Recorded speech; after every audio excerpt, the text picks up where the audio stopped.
Hello, I'm Anthony, Senior Manager for Freedom. Today I'll be unboxing one of these.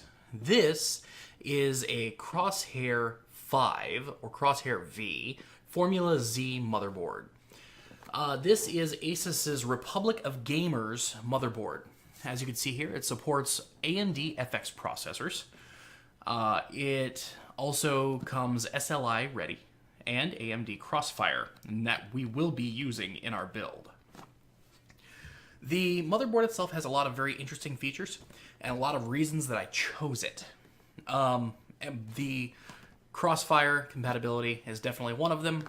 Windows 8.1 ready, so we have compatibility out of the box. And a lot of other things. I'm using an AMD FX processor in my current build, which my current build isn't really... It has a really nice 8-core processor, but because of other things in the system, it's just being held back. We will go ahead and open this up. Here at the top, we'll go ahead and pull that back and pop the top. Once you've done that, you'll notice you can pull here and open that. After you've gone through all of that, you can pull out the two trays. Let's go ahead and do that. There we go. Now, there is nothing left in the box. However, I did notice that we missed something. We missed this.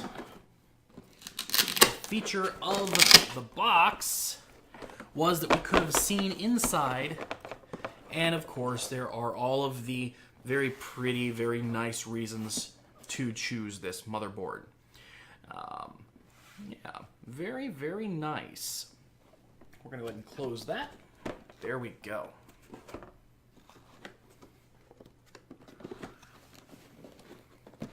Okay, so here we have 4 available PCI Express slots, as well as we have the older PCI slots. Now, these are the half slots.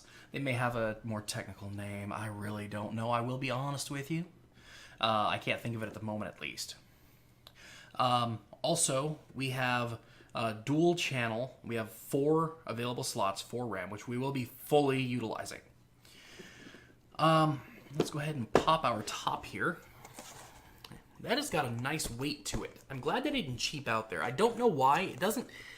It probably doesn't add any actual functionality for this, but it just has a really nice weight, and it feels good. Kudos. All right. So, I won't be disassembling the box because it looks like in order to show you the other side here, I would have to do that. But what I will show you is this. Let's go ahead and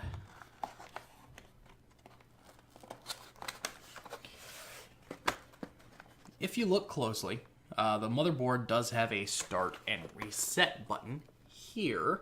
The red and the black buttons right over there. These buttons should help in case I somehow mess up while overclocking the processor. We will be using this with a very nice H100i cooling system from Corsair, which I already own, but again, am not fully utilizing because my board is ancient and doesn't handle overclocking very well. All right, so we'll go ahead and set this off to the side. Now, that's the main attraction. Let's see what else was sent to us along with this. Okay, let's go ahead and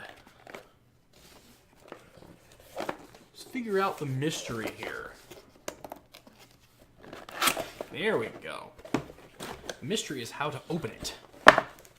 Now that we've got that opened up, we can see that we've been given, looks like 2 SATA or SATA cables there, another 2, and another 2. looks like we've actually been given a mix of the ones that bend and the ones that do not. I like the ones that bend here. They take up a lot less space. If you take a look right here, you'll see that this one has a bend in it. I like those. Of course, they're not perfect for every use, but yeah, I like that. Of course, this is our back plate. Very clearly marked what is what. One of the other reasons that I chose this board over its competitor is the fact that this was very simple, whereas the other one actually supported 64 gigabytes of RAM rather than 32. Why I would ever need that much RAM, I have no idea. I have no idea why I would ever need 64 gigabytes of RAM. Even 32 is pushing it. But one of the reasons I chose this is because everything was very simple. On the other board that I was looking at, it had an audio out that I really don't ever plan on using. And I'm not talking about the optical. It was some kind of strange audio out I never plan on using. Okay, so we're going to look at this. Now this is for the NVIDIA SLI. This will allow 3-way SLI. Very nice. And here looks like an adapter, which will be fully explained, I'm sure, in the manual. And here we have, more NVIDIA SLI. This is for our AMD Crossfire here. Very nice. Awesome. Okay. We have our user guide. Again, normally I don't read these, but because of the intricateness of the build, I may actually browse through this and make sure I am not messing anything up. All right. Here we have... oh, this is actually very nice, so that we can mark what goes where. I've never seen anyone provide labels for your cables this way. I'm going to go ahead and get this up here. Of course, it's out of focus, but you should be able to see here how it is to be used. Okay. So that's very nice. Let's see here. And this is a nice touch that does absolutely nothing, but it is, like I said, a very nice touch. Lets you have a door hanger so that you can let people know when you're gaming. Also comes with QR codes so that you can follow them on social media. I am a huge believer in being able to get your brand out there in a way like this.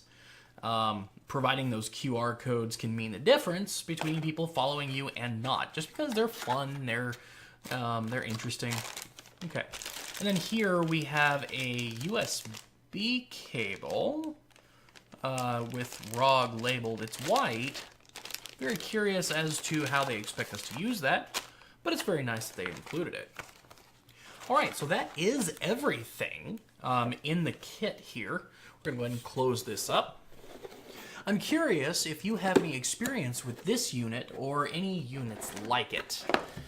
If you have any experience with ASUS or the Republic of Gamers line, whether you have experience with anything that supports 8-core processors or any of the nice, newer, fancier stuff. This build that I am working on may seem like a very fancy build, and it is a very fancy build. However, keep in mind some of this I've owned for some time and just not put into use.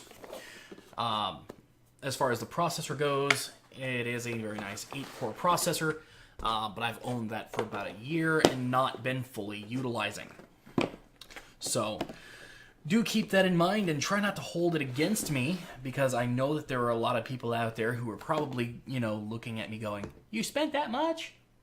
in all actuality, this has been something that's been kind of evolving for a very long time, and things that I've been planning for a very long time. And there are some things that I could have splurged on, but I didn't. Just because there's no sizable benefit. I could have, bought, 4K monitors and things like that, and it's just, I don't see the value there. All right, well, anyways, if you have any experience with this unit or units like it, let us know in the comments section down below. If you found this video helpful, let us know, again, down in the comments section down below. And if you have any suggestions for things that I should unbox in the future, again, let us know. Till next time, I'm Anthony. Like, subscribe, comments, please.